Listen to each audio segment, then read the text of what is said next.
relationship ကိစ္စတွေမှာလေ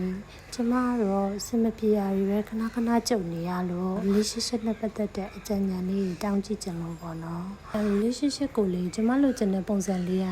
အဲ့လိုမျိုးတယောက်နဲ့တယောက်ဒေါသကြီးရရန်ဖြစ်တာအော်ဟစ်ကြတာမျိုးမရှိဘဲနဲ့ပေါ့နော်တယောက်ရဲ့အဆင်ပြေမှုတယောက်ရဲ့အဆင်မပြေမှုရောအချင်းချင်းမျှဝေပြီးတော့ပေါ့နော်